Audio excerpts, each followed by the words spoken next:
Some people get their weather from television. Some people get their weather from radio.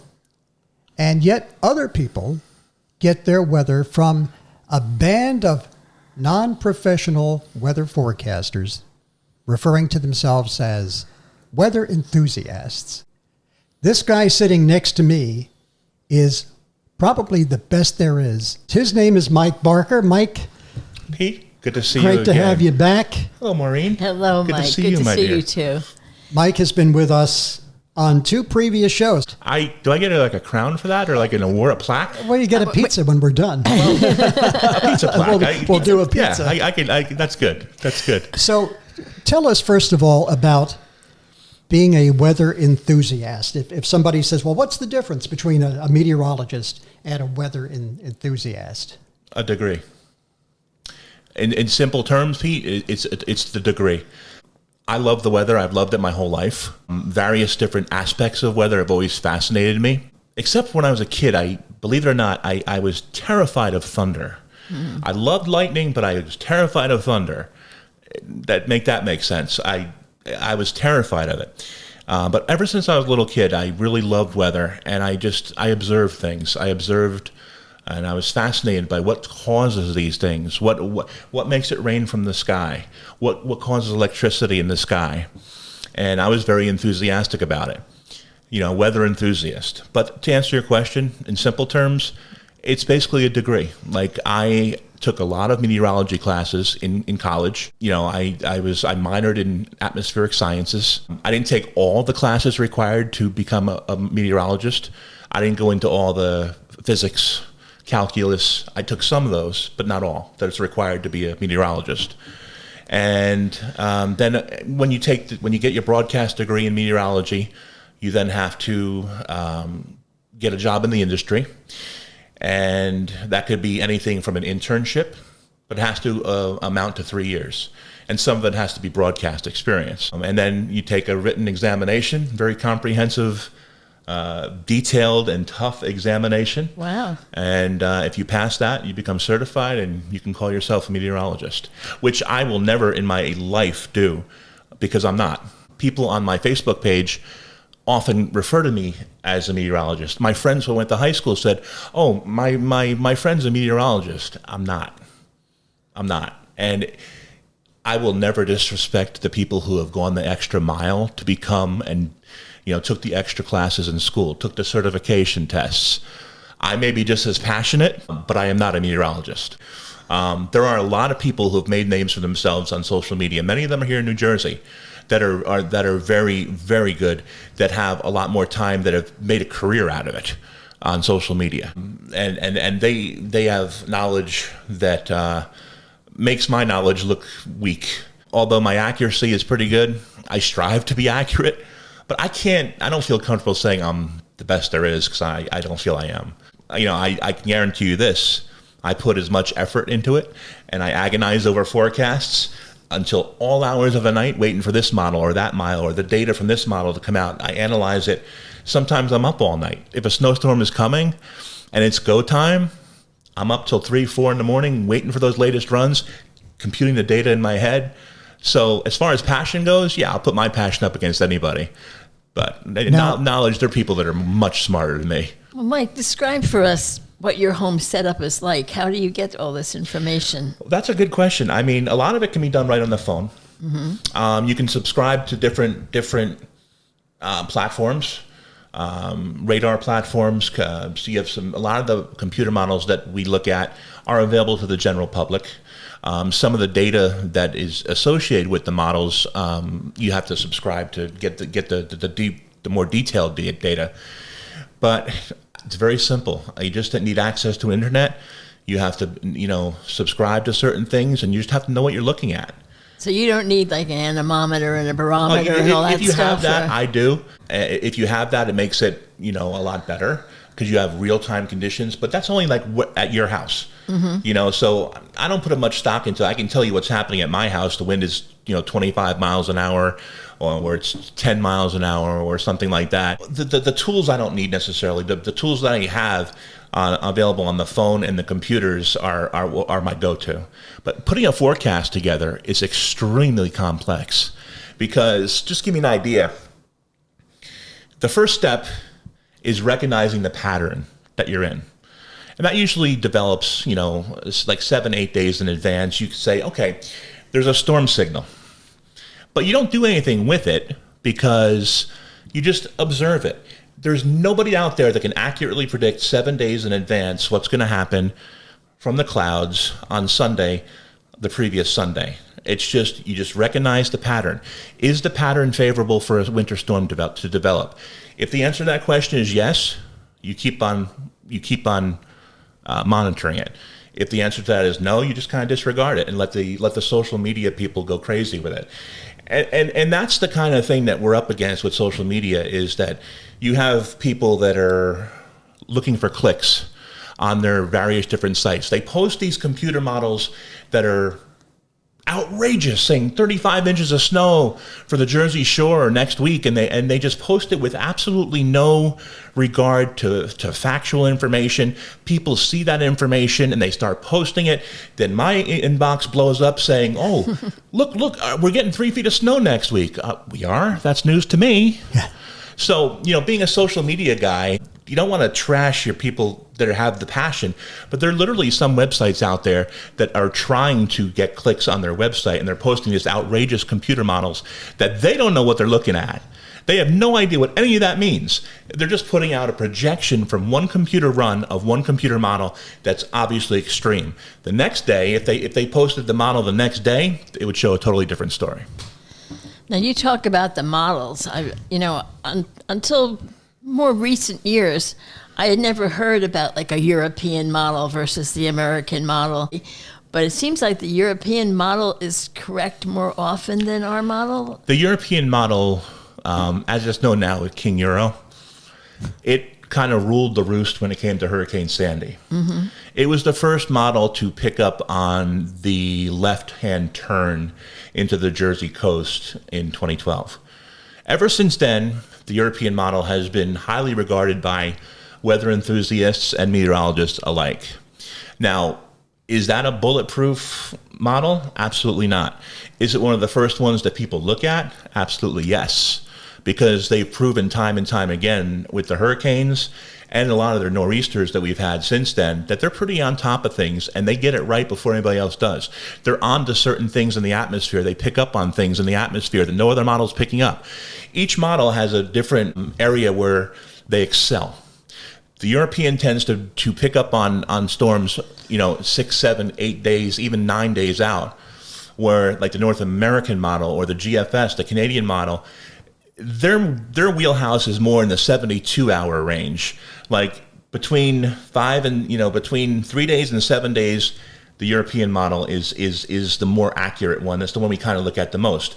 But then as we get closer to showtime, we tend to look at all the models more. The GFS, the American model, the soon-to-be extinct American model, by the way. At the end of the summer, it's going to be gone.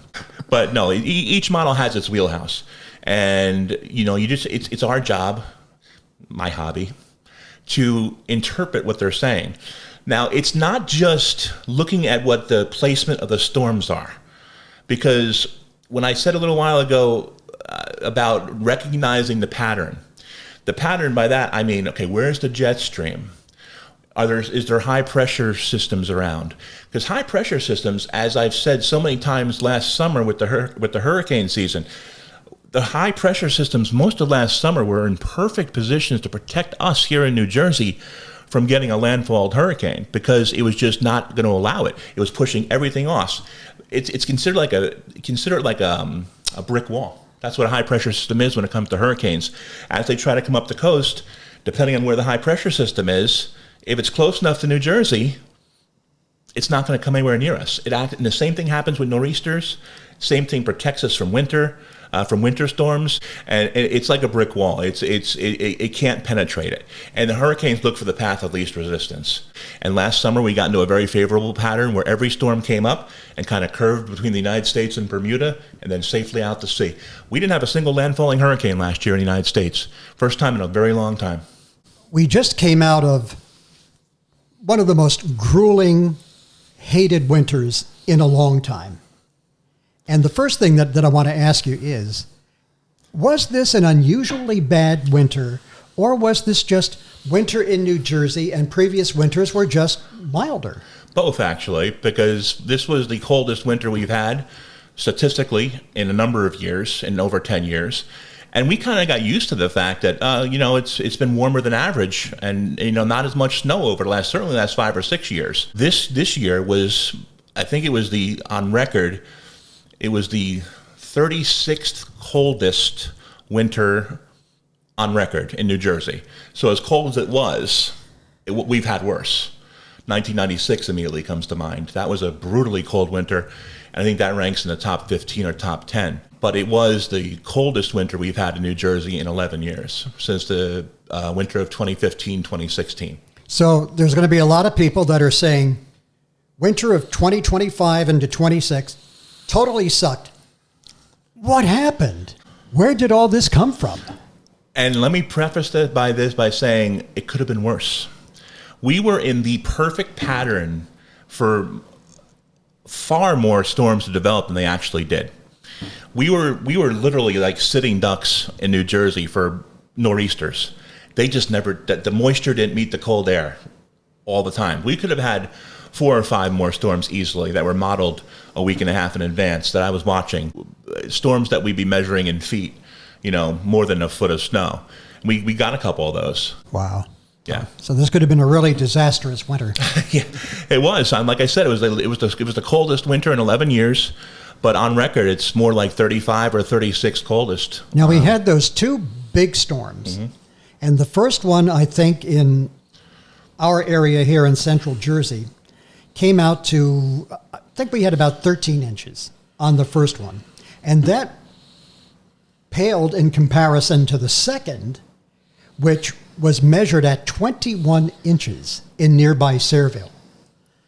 And the first snowstorm was easy shoveling, easy snow blowing. It was like really powdery, and it was really crappy snow. Yeah, my nephews weren't happy with that one. Great for snow angels. And then the second one, that was like the heart attack, the Widowmaker snow. It was. And the first one came in January. And what was the primary factor in that storm? Remember how cold it was? And how long the cold lasted with us? We were talking about high temperatures in the teens at best for an extended period of time. That storm was fed by an incredible amount of moisture going into an extremely cold atmosphere. And you could rip out normal 10-to-1 ratios for snow. For every 1 inch of liquid, you get 10 inches of snow. We were talking about 18, 20, 22-to-1 ratios for that storm because it was so cold and the snow was so fine and so small, and it was able to pile up very quickly. And it stuck around forever because the temperatures never went up. You factor in the second storm we got, where you got more snow, but like you said, it was a different type of snow. It was a more wet snow, and that was because... And there were a couple other storms that I'll talk about in a second, but that particular storm, it was a little bit later in the season. The sun's higher in the sky. It's stronger impact on the storm. So it's not like the January storm where it was just cold and miserable, and it didn't take much to create a snowstorm. The storms have to work harder the later you go into the season, and I find it fascinating to realize that just the angle of the sun can make that much difference, because when you're looking at it, it doesn't really look to be a different sun in March than it does in January, but the sun played a major factor in that, and it also went away a lot quicker because it didn't stick around because it was the end of the season. That's true. That second one, you thought, oh my God, this is going to be out here till June. And like a week later, most of it was gone. And that storm was really hard to predict because I was on that storm about 6 days in advance, And I started talking about it, but I didn't, it's never a good thing to post snow totals until you get within 48 hours. Yeah. Because you can't really get the full range of data from the models until you get 48 hours, because there's more to forecasting than just the positionings of the storm. You do need a storm in a certain position, but it's what's happening above. At 5,000 feet, at 10,000 feet, at 20,000 feet, where the actual weather is being made. You could have a snowflake. You could have snowflakes falling from the clouds at 30,000 feet, but as it travels down to the ground, it encounters different temperature gradients. So it could be well below freezing at 30,000 feet. It's warmer at 20,000 feet, so the snow becomes liquid. Then it gets cold again at 10,000 feet, it turns to sleet. And then it could get, it can go all different. It could become, a snowflake can become all different types of things in the 5-6 mile trip to the ground. And it's fascinating. So that last storm we were just talking about, I became convinced, very close to the storm, that it's not going to be an all snow event. And I said, there's going to be some mixing. I just have to figure out where. I just have to figure out, will it be in extreme South Jersey? Will it be in central Jersey here? Will it be North Jersey? But there was definitely a hint that the mid-levels of the atmosphere were going to be much too warm to support all snow. And that's what the models were spitting out. Are models gospel? No. But, the information that the models spit out are vital to putting a forecast together. But a meteorologist isn't going to just look at models. They're going to use their knowledge and their own gut feelings. And sometimes the gut is right, and sometimes it's wrong. But I was convinced that storm was gonna limit the snow in extreme South Jersey. At my first feeling on that storm was it was going to be an all snow event for New Jersey, and then when I started seeing the data and how warm the upper level at the atmosphere was going to warm up to, I was like, okay, I got to revise the maps a little bit, and I got to bring the totals down in South Jersey. And do I change them in central Jersey? How far north is that rain snow line going to get? So these are all the things you have to figure out. And there's really no pressure on me. I mean, because I don't get paid for what I do. This is strictly a hobby. Yeah. The meteorologists, they get paid, and they're excellent at what they do. I have a reputation that I kind of built on Hurricane Sandy. I was just posting little weather stuff prior to Sandy. And then I noticed, as Sandy was forming in the Caribbean, I was noticing that the players on the chessboard, as I like to say, were kind of setting up interesting. We had high pressure over the central Atlantic Ocean, North Atlantic Ocean. We had a trough developing over the Midwest. And I was watching the high pressure get a little closer to the United States with every run as Sandy was starting to come. So I said to myself, all right, we got to watch this, because this could be a big problem for the East Coast. I wasn't necessarily thinking New Jersey at that point. I was thinking someplace on the East Coast. And then it was just a gut feeling at that point. And then I will never forget, the European model comes out about 2:30 in the morning. And I'd never seen any modeled evidence of my feeling. And then I grabbed my phone, looked at the European model, and I said, my eyes bulged out of my head, and there was some scientific data to what I was thinking. So I said, okay, I may be onto something here. So I just kept on watching it, and then I started posting about it. And I said, let me introduce you to Sandy. She's currently in the Caribbean, and this bears watching over the next week for the entire East Coast of the United States. And that was my first word on the storm. And then the storm made landfall on October 29th. And I put the first kind of warning sign of it on October 25th. And people noticed that, and they kind of looked back, and I got everybody prepared. I was screaming from the highest mountaintops about it.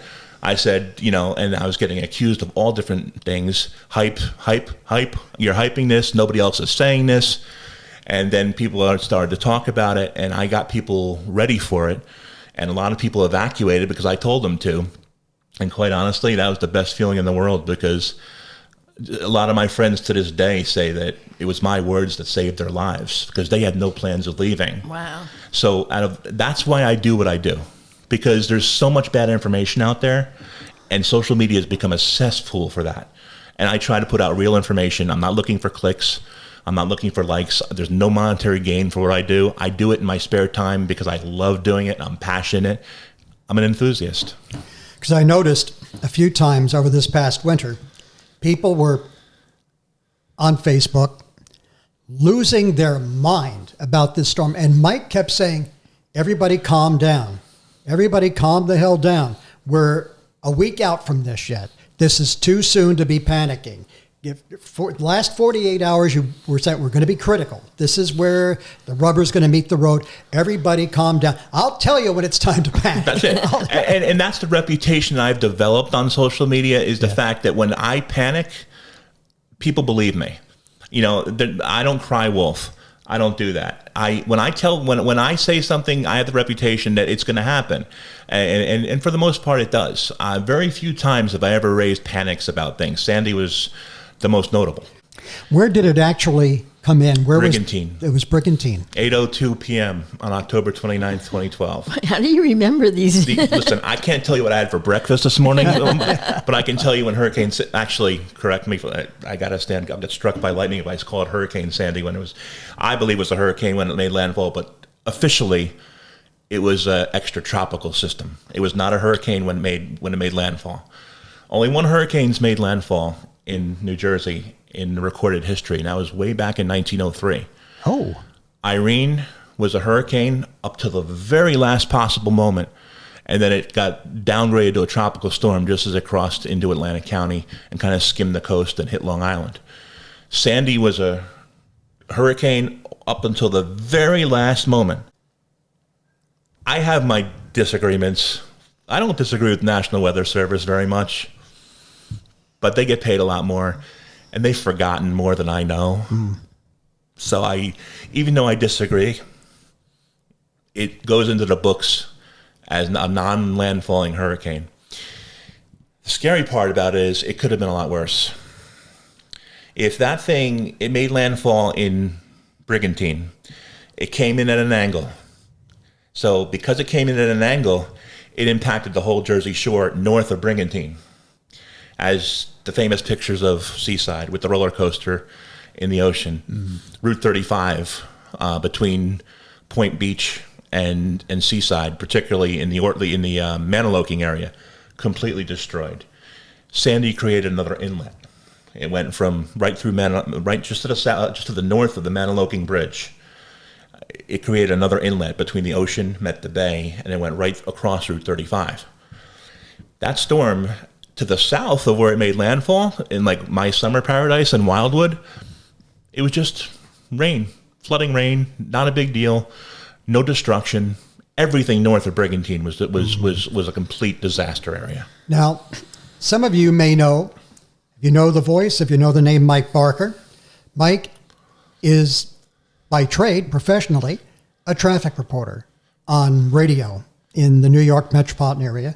And I had the pleasure of sharing time with this man in radio for many years. The best that ever do the job, by the way, folks. Thank you. Mount Rushmore of traffic reporters, this guy occupies 3 of those spots. Thank you. Thank you. That's very kind. Thank you. Wow. Thank you. It's true, Pete. And we were working together in traffic through Sandy. And we were all staying at this motel. Oh, yeah. Is that what they called it? Which flooded. And that's a whole nother story. Among other things. It was a disaster. They actually had to evacuate us out of the motel. Yep. I think there were like 8 or 9 of us who actually lost our cars because we were parked at the motel and our cars were submerged underwater, Yep. like up over the roof. The water was, 3/4 of the way up a tour bus, and I remember checking into the hotel that morning. It was about 11:30 on the 29th of October, and I already saw flooding around the hotel. Yeah. So I went to the boss. I said, "We're not going to be safe here." I was like, we need to go to some other location. He's like, well, we can't. This is where we're contracted to. I was like, okay. But I remember going there and he said, well, it's only the Berries Creek. that's flooding. I was like, yeah, but the Berries Creek flows into the Hackensack River, which flows into the Newark Bay, which flows into the Atlantic Ocean. So it's like the Atlantic Ocean, and it was pushing all the water from the Atlantic Ocean into the New York Harbor, into Newark Bay, into the Hackensack River, Passaic River, Berries Creek, a tributary of the Hackensack River, and it flooded the entire.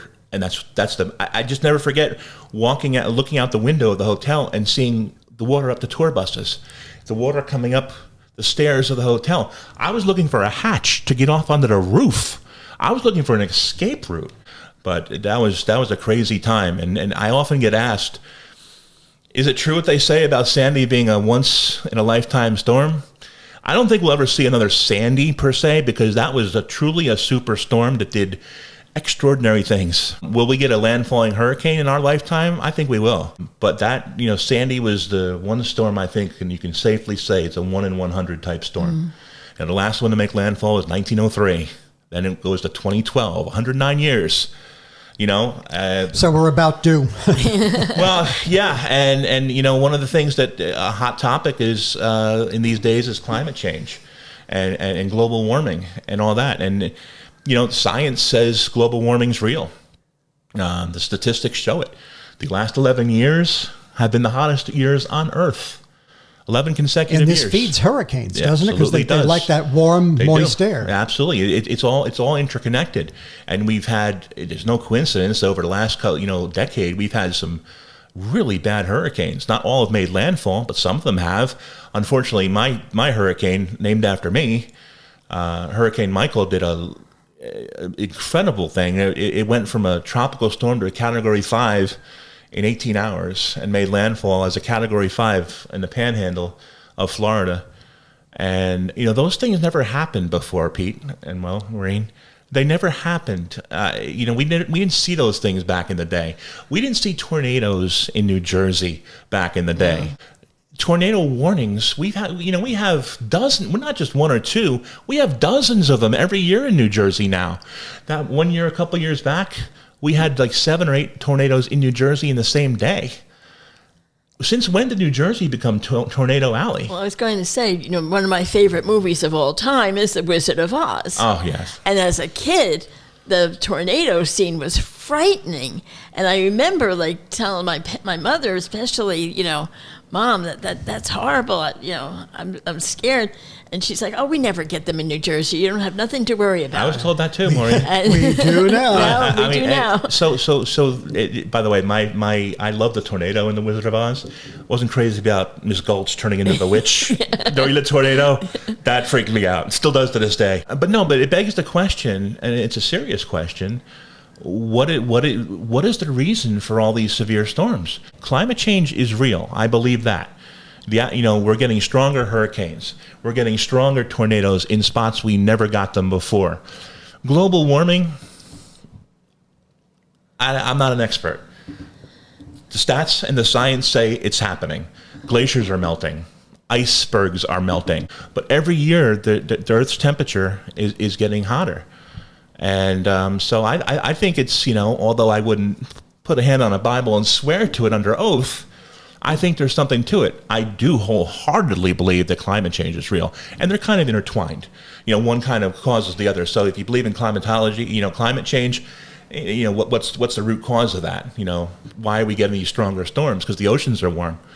And speaking of the oceans, we're heading very quickly into an El Nino. I was going to mention that I saw a thing that came up, on social media or whatever, saying that actually we might be having a super El Nino this year. Yes. Can you explain, Mike, what is an El Nino versus La Nina? El Nino, it basically has to do with the temperatures of the ocean.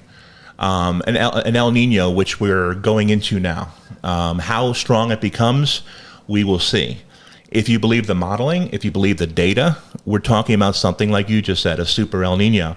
And basically what that means is that the ocean temperature is 3 to 4 degrees centigrade Celsius higher an average for an extended period of time. We're already looking at very warm temperatures in the tropical Pacific, and it's energizing the Pacific jet stream.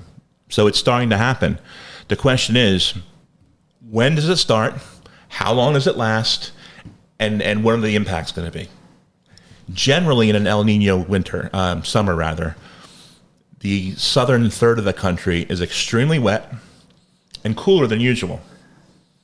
We don't have as frequent storms as the south are going to have, but we do have, when we do get the storms, they're more potent storms, like nor'easter type storms. That's what usually happens.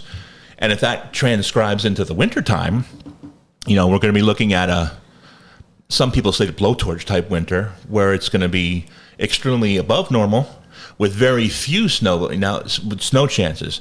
Now, we always joke, Pete, about your snowblower. And I always say to Mike every season, can I put the snowblower away now? And Mike is always... not yet, Pete. Not yet. Not just yet. Snow into April. Yeah. It can happen. Yeah, but we are statistically past the latest date we've ever had snow in New Jersey. We had one in I think it's May 6th or 7th a couple years ago. We had some snow, but we are beyond the point of no return now, so it's safe there. Yeah. For the record, my snowblower, my beautiful 2-stage snowblower that saved my butt this winter, went back into the shed on the first day of spring. I remember you proudly posted that on Facebook. I said, I am so done with this. This is going back into the shed. Yeah, no, it was. And it's weird the way these because we're dependent on the jet stream energy for this. And the Pacific jet stream is generally very, very intense, and it's very warm. So, it's where that ultimately sets up is going to determine like what kind of summer it's going to be. If you ask me right now, I think it's going to be, unfortunately, I think it's going to be a dry summer. I think it's going to start off wet, but I think we're going to go into a pattern, what we had last year, where we had 30, 40 plus days without any rain, which is exactly what we don't need right now. There's some parts of this state, New Jersey, that are 13 inches below where they should be. And you would think that with all the snow we got, and it's not so much the reservoirs that are bad. The reservoirs are near, are pretty close to being where they should be. It's the ground. I mean, the ground is so hard. The soil is very dry, and we need a lot of rain. And we don't need it in We don't need it in a short amount of time. We don't need a storm that's going to jump like 4 or 5 inches of rain in 24 hours. We need a couple of days of just consistent rain, not overly heavy, so the soil can absorb it. Because having this kind of dryness right now outside, it's not a good thing going into the summer, especially going to an El Nino types of summer. And if it reaches super status, we could be talking about very few chances of any significant rain once we get into like the second half of the summer. So we're talking a little bit about the computer models and the computer things. One of our listeners had asked about AI and whether or not that's going to be a help or a hindrance or an impact in the weather forecasting genre. Can you speak to that? I can tell you this. I don't have extensive knowledge on this particular model I'm going to mention to you, other than the fact that it gained some very good traction this year with the predictions of the winter storms, and that's the Google AI model. It picked up on things that King Euro and all the other models didn't pick up on. And it was like that with the hurricanes. Almost every hurricane that formed in the Atlantic, this model had it curving. Some had it, coming closer to the United States, but the AI model was pretty consistent with staying out to sea. And it was very consistent with the formation of the snowstorms we had over the winter, even before the weather balloon data was injected into the traditional models. So yeah, I think it's something that I'm hoping it's going to be a tool. I don't think it's ever going to, you can't replace the human interface of it. You have to have a human to interpret the information. Yeah.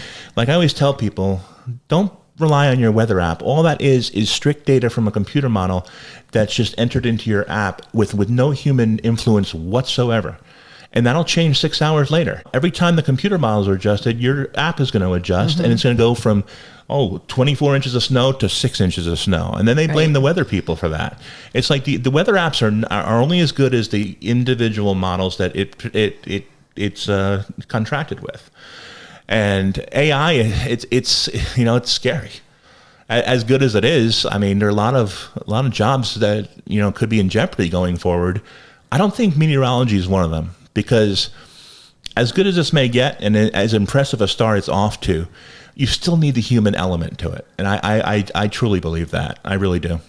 Speaking of human elements, who do you like in weather? Dead or alive, who do you think were some of the best meteorologists? That's a great question.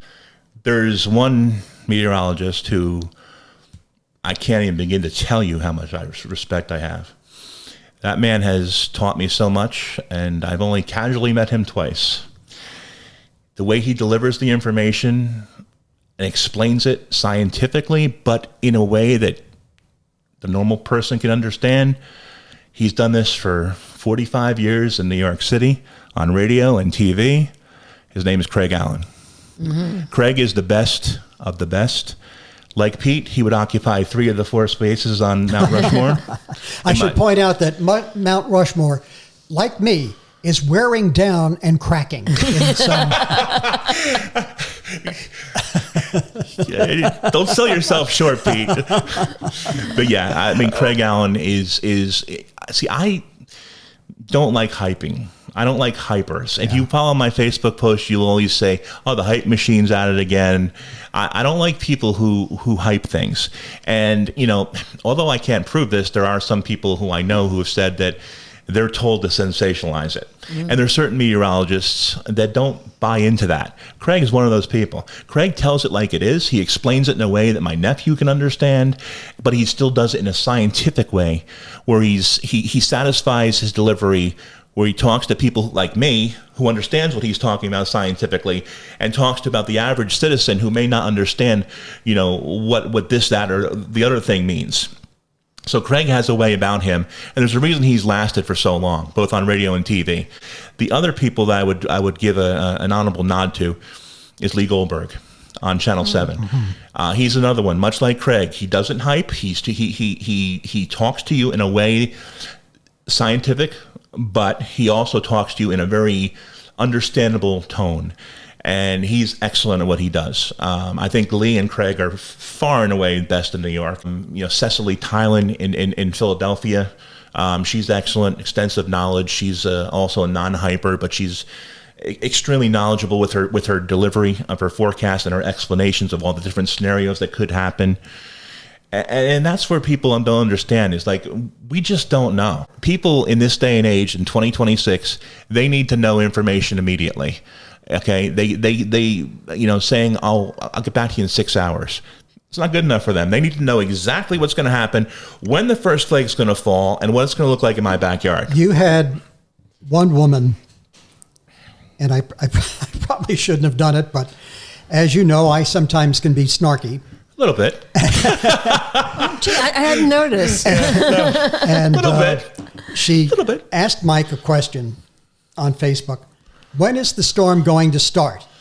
And when is it going to be over? I think she had plans. And I responded, it's going to start Saturday at 1:18 p.m. And it will end on Sunday night at 6:34. It's like, and I'm like, poor Mike, these people they make demands. They do, and it's like when I see somebody comment, I know exactly what they're going to ask. I know. Sadly, I know where most of them live. Yeah. Just about the amount of questions they've asked me.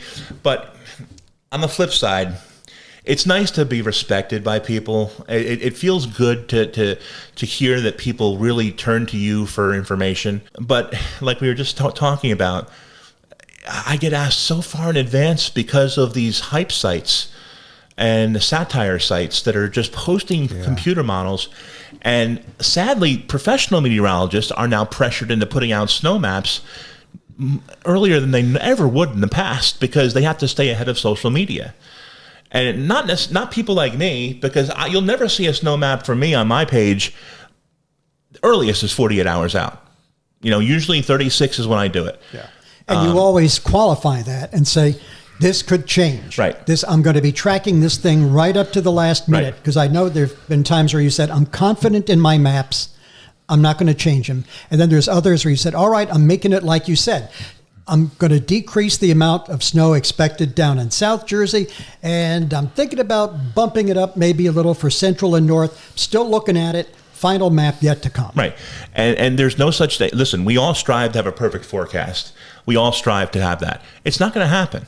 Okay, because see, people just look, they judge me on Facebook by, was I right in their backyard? Yeah. If I say there's 12 inches of snow in Old Bridge and Pete Torriello goes out there and measures 11.7, they're not, you would do this, but people will be like, well, you didn't quite make it to 12 to 18. I got 11.7.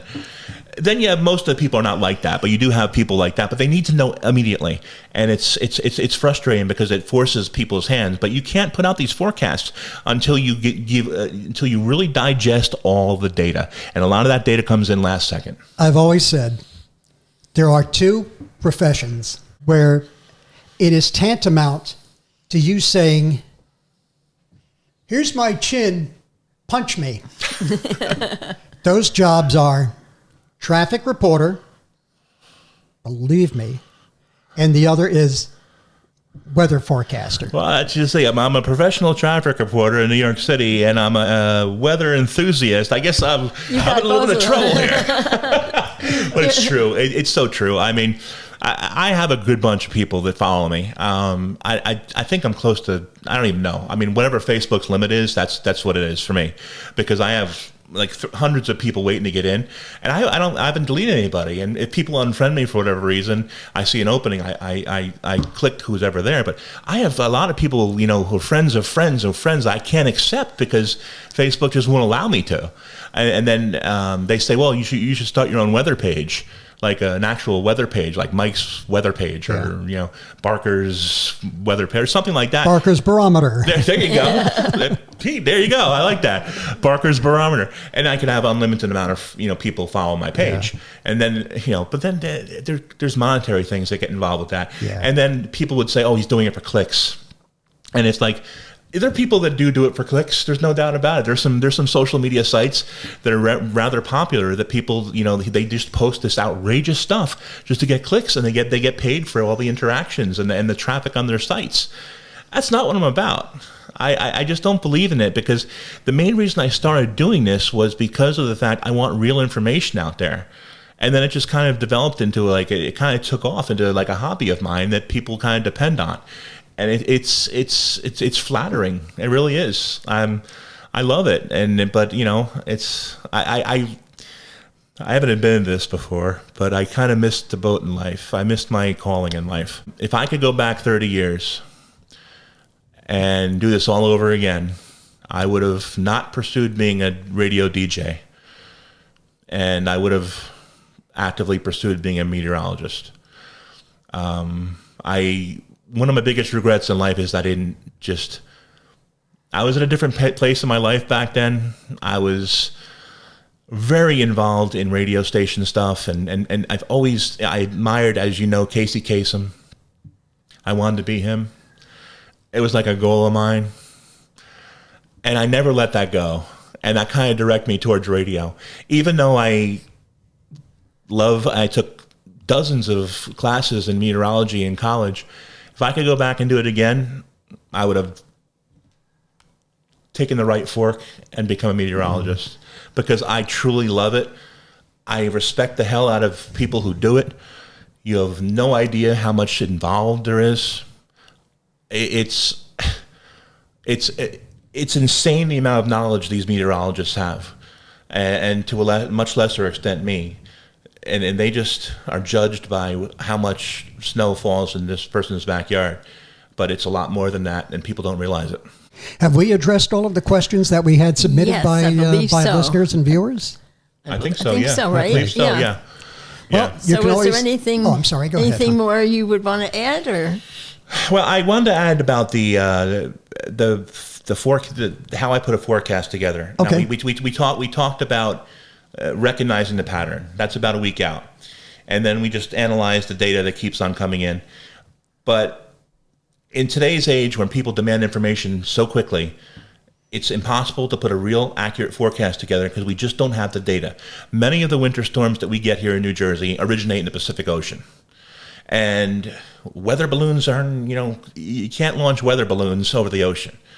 And so until you'll very often hear me and other and professional meteorologists say, well, as soon as this piece of energy comes on shore, we'll be able to analyze the data. We'll be able to send up weather balloons and stuff like that to actually analyze what's happening in that piece of energy.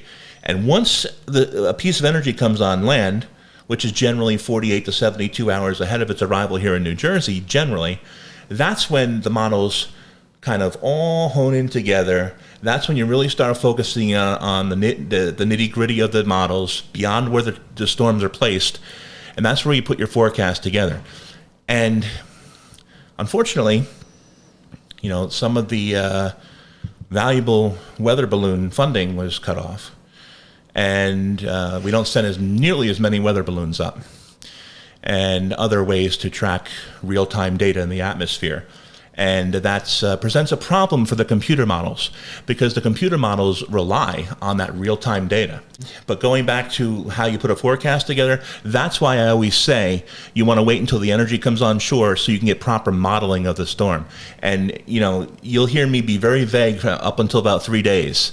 And then as soon as I see that model data from the actual weather balloons and other methods, that's when I start honing in on specifics. And that's how it's done. It starts just by watching, and then you wait for the energy to come on shore, and you analyze the data that's actually happening with the storm. When it's over the ocean, unless you have a hurricane hunter go over it, which has happened, it happened a couple times this winter, until you still see real data, the computer models are incomplete at best. And my ultimate goal is to be right. And I want to get a perfect forecast. Probably will never happen, but if I can nail 80% of a forecast, I'll take that every day and twice on Sunday. Nobody's going to ever have a perfect forecast. I don't care how, but not even Craig Allen, who's the best there was, and ever will be. He doesn't get everything right. Nobody does. Craig, like and subscribe. Craig knows exactly how I feel about it. I've told him. Well, my closing comment is we all watch different meteorologists on television, listen to different ones on radio.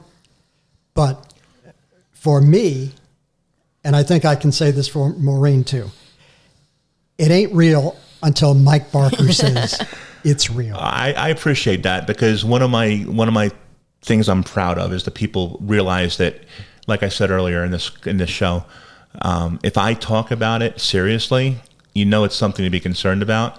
And I've developed that reputation, and that makes me very proud because nobody will ever accuse me of hyping other than Sandy, which I don't think anybody will accuse me of that again. So that means a lot because I really do take pride in keeping it real. His name is MikeBarker. You can find his forecasts on Facebook. And Mike, we're proud of you. Thank you, Pete. Great having you back on the show. Thank you, Maureen. Thank you. Join us again for the next edition of the Sonic Boomers podcast. Until then, I'm Pete Torriello. And I'm Maureen Torriello. See you next time.